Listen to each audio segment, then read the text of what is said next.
Well, hello again and welcome back.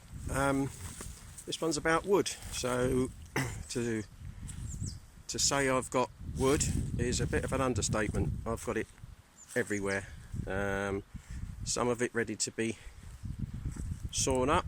The bigger straight pieces I'm hoping to get to the sawmill at some point and get them planked.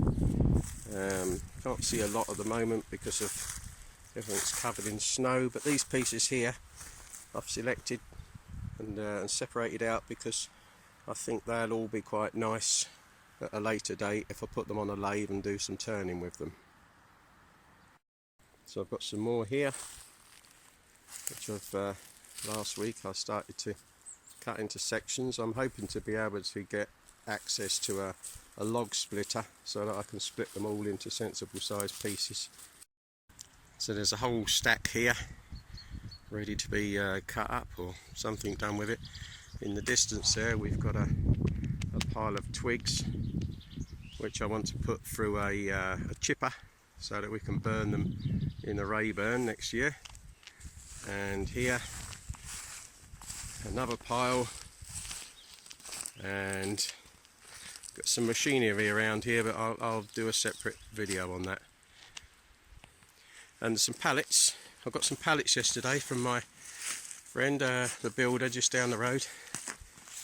So today's video is going to be about making a log store out of these pallets. So we made a start on a couple of stacks. Made a start on those last year. They go back probably about a metre. But what I want to do is clear this corner out. Oh look, there's some more. All needs chopping up. Clear this corner out and maybe make an L-shaped one going along this side between those two trees, and then out around here as far as I can go without disturbing that lot too much. Oh, yeah, she's going to help me as well. Okay, so I've cleared out this corner, got all the debris out, bits of old wood and leaf mould and all sorts of rubbish, with the use of my trusty little Kubota. I don't know what I'd do without that. Bought that a few years ago and been absolutely invaluable. Obviously this is Macy, she's project managing, making sure I've got it all level. I think she's given the nod of approval. So next stage then, I'll just put a piece of plastic down and a couple of old bits of wood just to set the pallets on, just to give them something solid to sit on rather than straight on the dirt. She's okayed it, so on to the next stage. So I've made sure the base is reasonably level because it's all about the base, as they say. I've cut the two back ones and the two ends.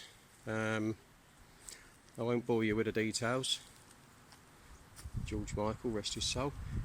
So this one, the two ends I've trimmed off the tails, top and bottom, both sides of it.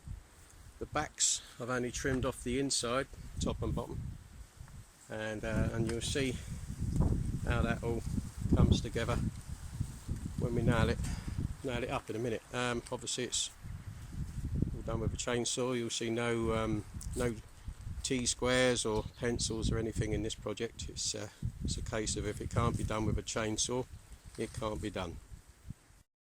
Okay, so I'm just going to demonstrate what happens when you mix a dog with a Paslode nailer. It's more an audible thing than a visual thing, really. Here we go.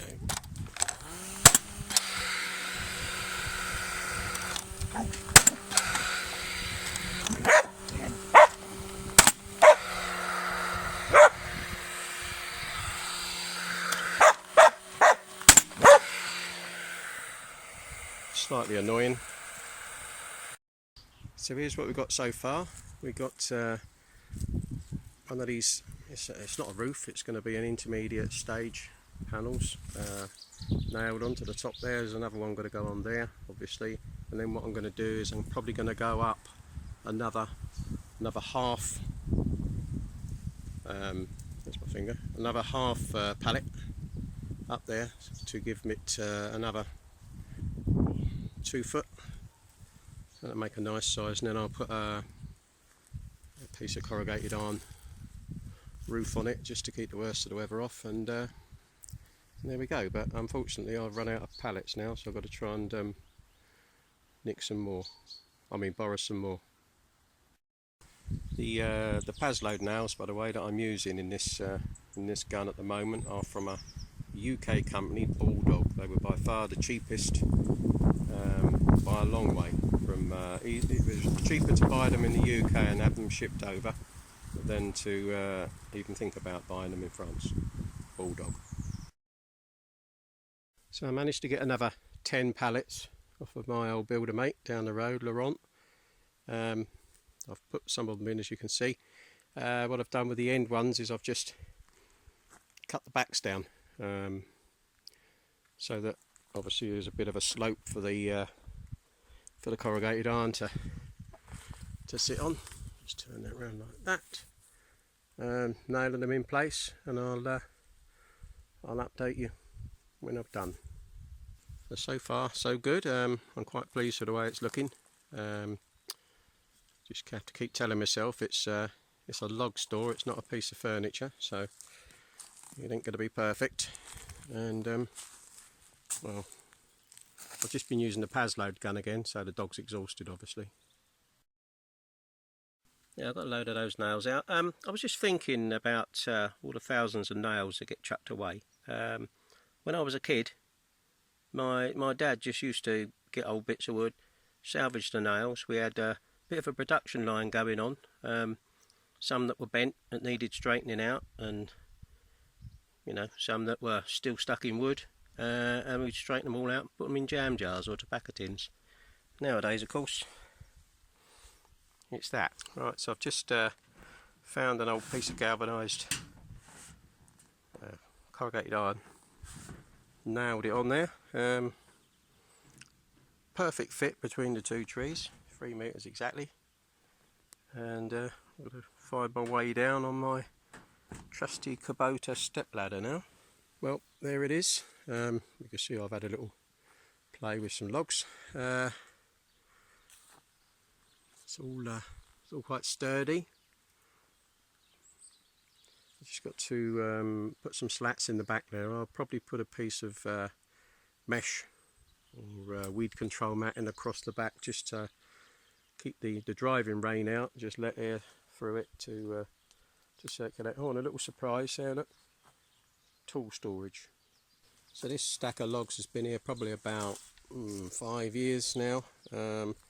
Unfortunately, a lot of it is too far gone to log up.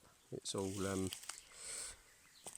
gone soft. It's got bugs in it, and I've trimmed off as much of the pith, the wet pith under the bark as I can, and I'm hoping that now that's in there and off the ground, that'll dry out and be usable. I mean, at the end of the day, it will still burn, but to what degree and what heat value you'll get out of it, I don't know. So there we are. That's the log store, yeah,